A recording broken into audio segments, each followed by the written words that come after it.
how much does the diet work for arthritis and healing?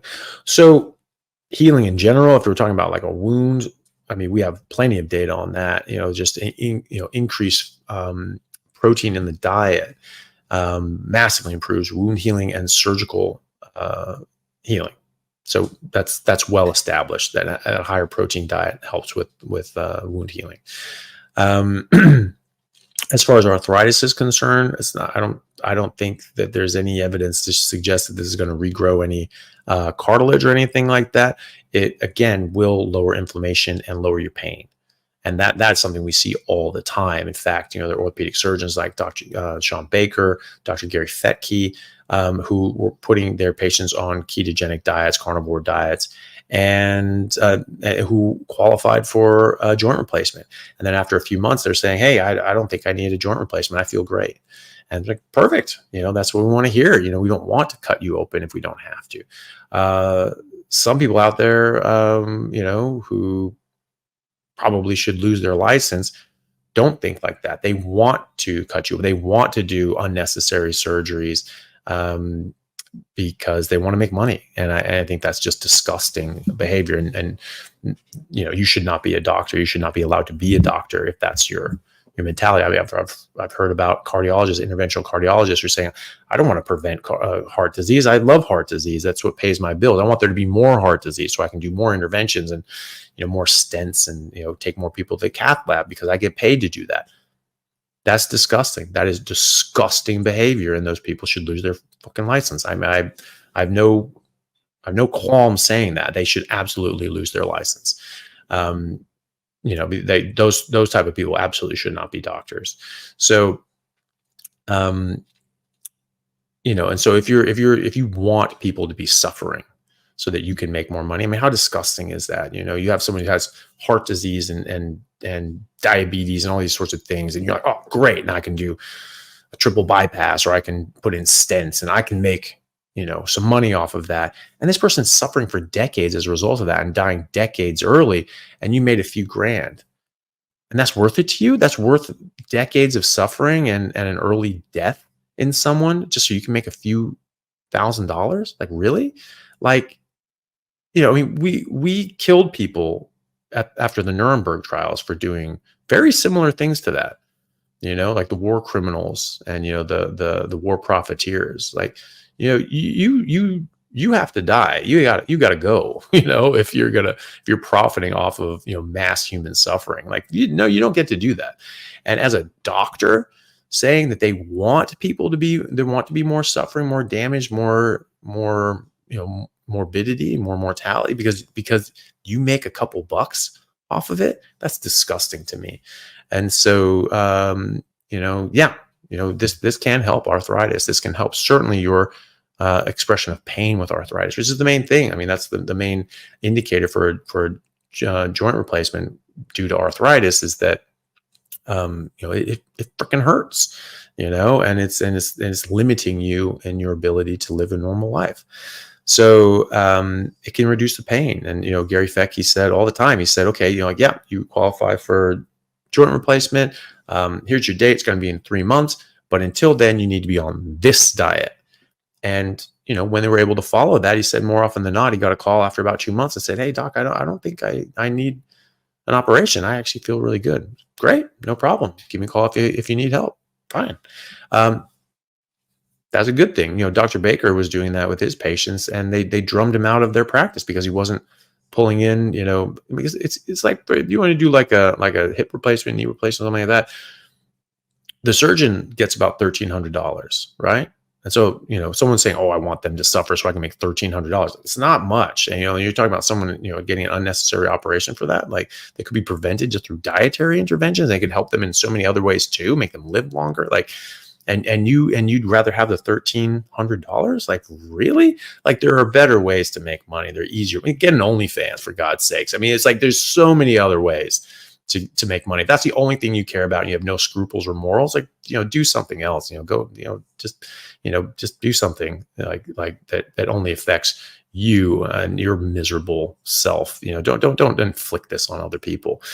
But to the hospital, it brings in about 70 grand right? So the hospital is just like, whoa, whoa, whoa, what you're doing less surgeries, you're just actually helping people and healing them without surgery. Like, no, no, we want this money. And so they need to go too. They need to go first. And, yeah, so yeah, they can definitely help. It's not going to regrow your cartilage.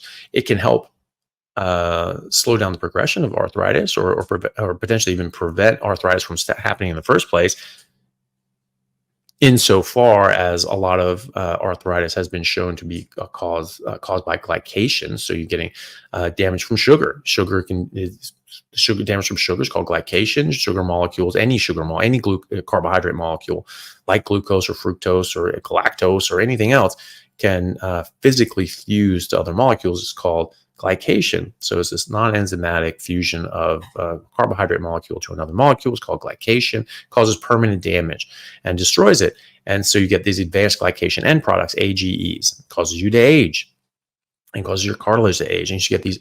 So we've done biopsies, not me personally, but the medical establishment has done biopsies of cartilaginous tissue from arthritic joints, and even from degenerative discs and things like that. They find massive quantities of these AGEs, these advanced glycation end products, and they're just damaging, the cartilage and the discs in your back by this glycation. So yeah, going onto a ketogenic carnivore diet is going to massively reduce the burden of AGEs in your body. So you're going to reduce the damage being done to your cartilage, and you're going to reduce the pain, inflammation, swelling, etc. By eating this way as well, from the ketones, from also eliminating out other things that directly cause inflammation. And we saw in the Harvard Carnivore study that people's CRP, which is a measure of systemic inflammation, for people on carnivore, they were on a carnivore for at least 6 months, they massively reduced their CRP. So they massively reduced their overall inflammation. That's going to make your pain subside as well. And a lot of people are noticing that.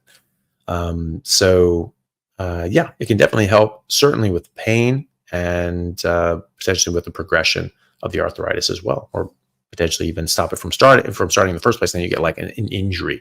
Like I've damaged my cartilage on my kneecap because I injured it because I was doing kickboxing with knee strikes, since I was 14, and I was, just hitting lockers and poles and things because it was showing off to my friends, because, oh, look at this, I can do this because I do knee strikes, and I'm smashing in a metal locker. I did that at high school.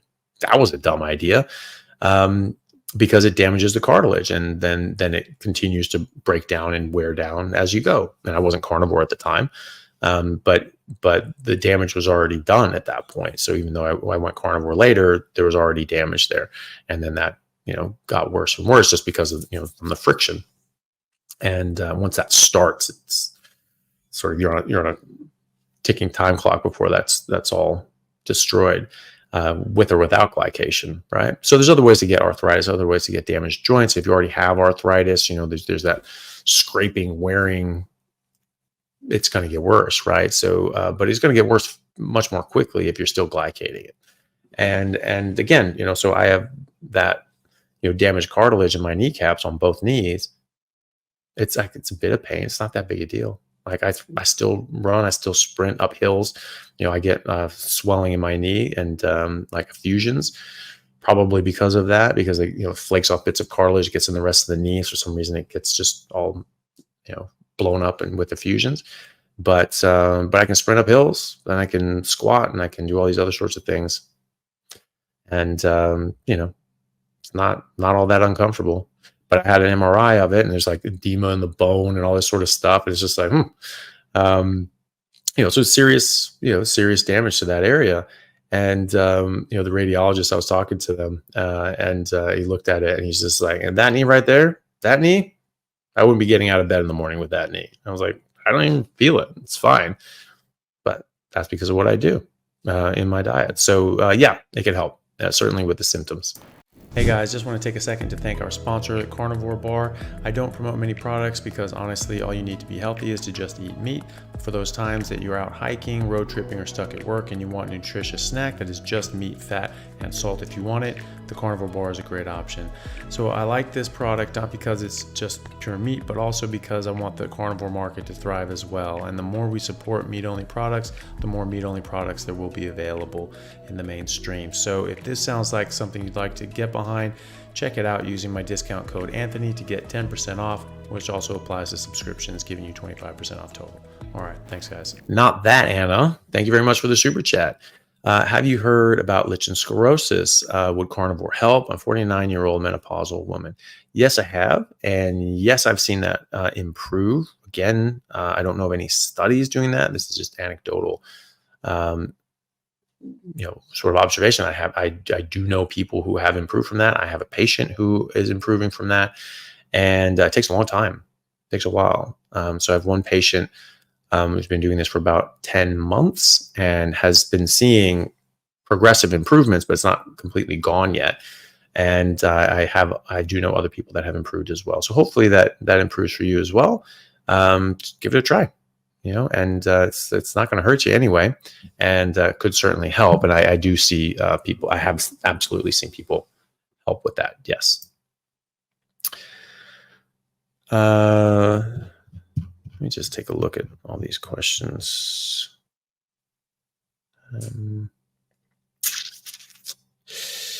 Maybe we got a bunch of questions here, so maybe we'll cap the questions here, the super chats here, and just try to get to everything that we can. And then if we have time for more, we can do more. Otherwise, we'll leave it at that. So super chat from Don R. Thank you so much for the super chat. 20-year-old female doctor wants to remove gallbladder due to stones. Pain is moderate after meals. Could carnivore help improve this? Thanks. So I actually gave a pretty involved answer to that earlier on. The answer is yes, it could help. When you're eating more fat, this can sort of express those stones out. It depends on how big the stones are. And if they get caught, you will definitely need an intervention with your doctor. So, be mindful of that. And, but I have absolutely seen people be able to express out those stones. If you're eating enough fat, you're going to squirt those things out. If they're small enough, they can pass through safely. They could get caught. That's a key thing. So, just be mindful of that. But if you don't eat a lot of fat, then they're definitely going to get bigger, and you're definitely going to need to get your gallbladder out.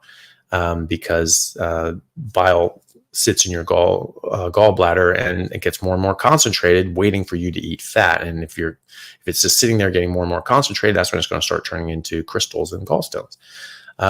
So yes, you can clear that, but you might get stuck and have an emergency and need to get an emergency procedure, which is a bit more dangerous. So getting it done electively is safer, but it also, doesn't give you the chance to sort of resolve it on your own. And it may, and there definitely are people who have done that. But sometimes a horse is out of the barn, and you just need to, and it's not going to be able to resolve. And, you have surgery available for you, but you could run into a situation where it's an acute emergency, and it's just more dangerous, has a higher complication rate. So that's a decision that you and only you are going to be able to make properly. To know what's best for you to try.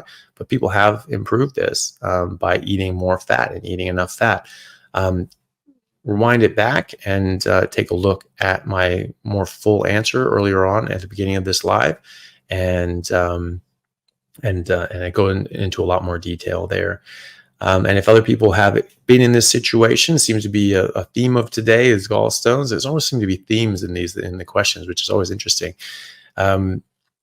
Please do leave in the comments and talk about your experiences with this. Were you able to resolve your gallstones by going on a high-fat carnivore diet or high-fat diet in general? It doesn't necessarily have to be a carnivore diet, just a high-fat diet, and getting those stones out of there.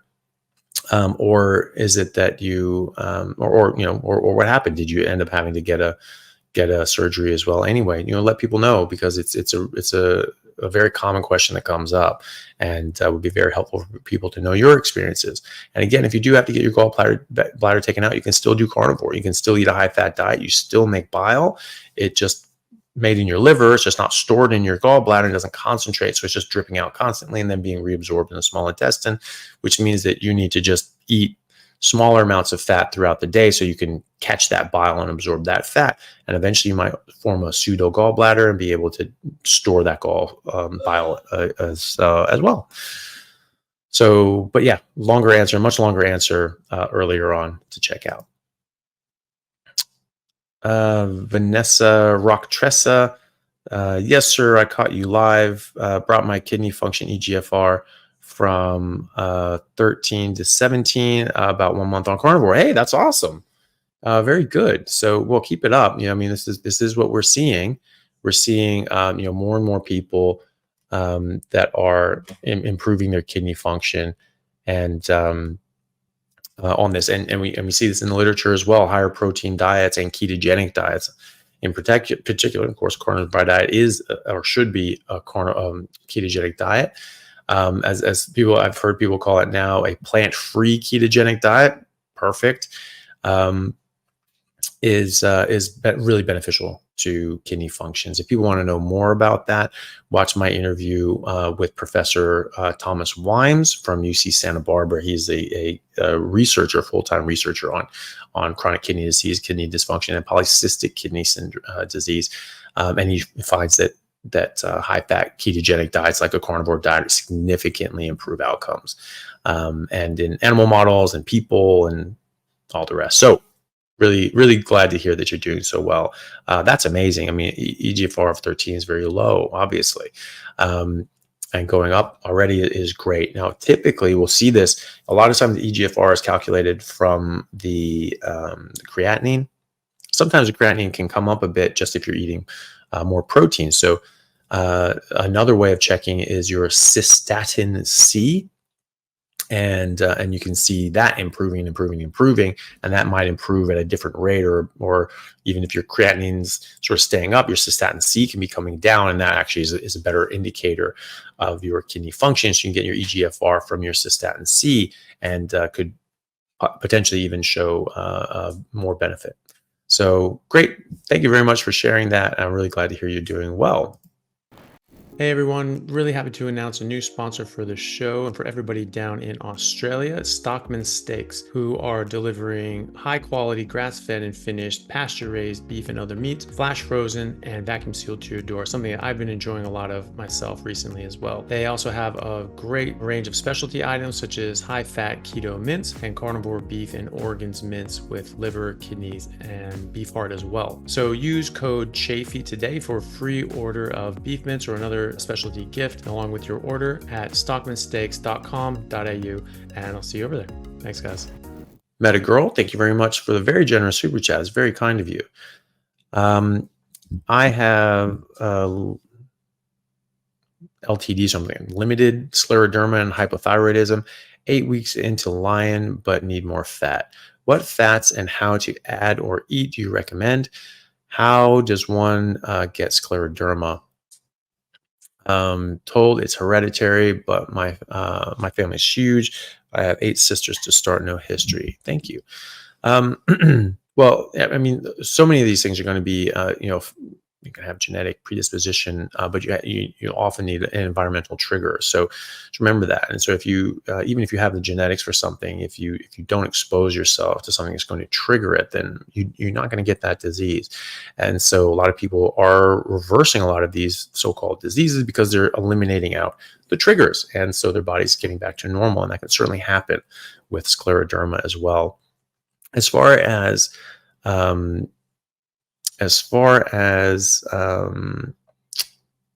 getting more fats, the best way to do this is getting fattier cuts, and oftentimes fattier cuts are cheaper. Ribeye is obviously more expensive, but chuck is relatively inexpensive.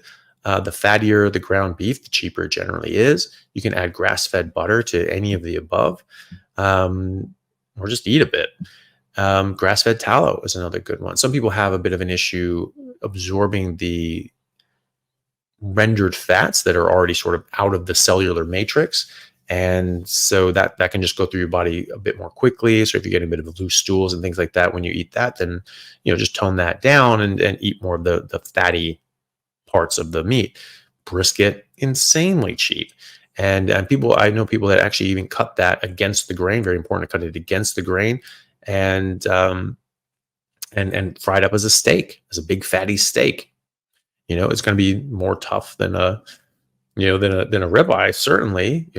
But it's I know people that actually really enjoy it, and I actually find that it's really good. The more you cook it, the more well done you cook it, it's going to get more hard. I mean, those sorts of tougher cuts are going to do a lot better on the rare side, so it doesn't stiffen up their sinews and connective tissue like that.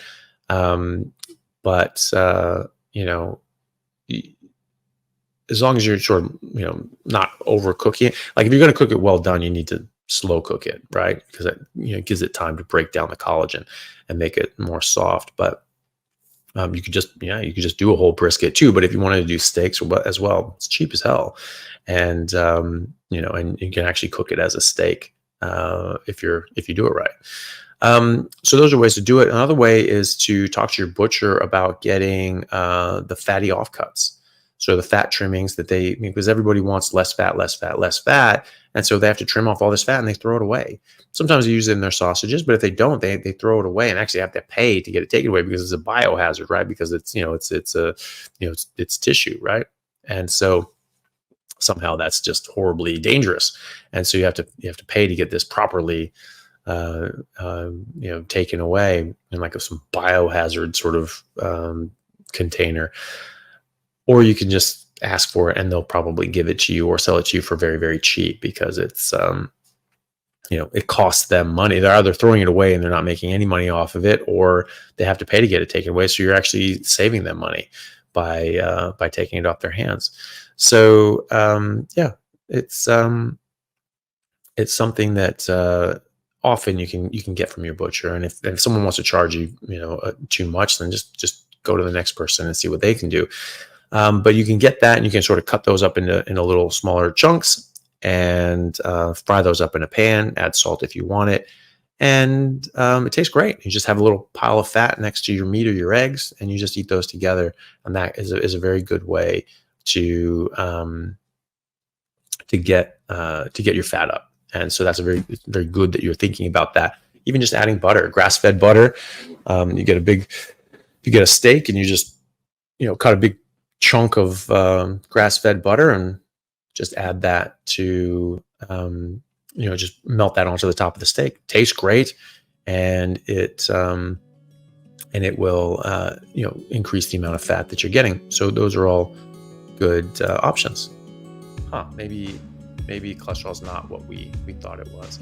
So, your LDL may continue to go up. In fact, there was a meta-analysis with over 40 randomized controlled trials showing that, in fact, it's people that were less healthy, less metabolically well, and had higher BMI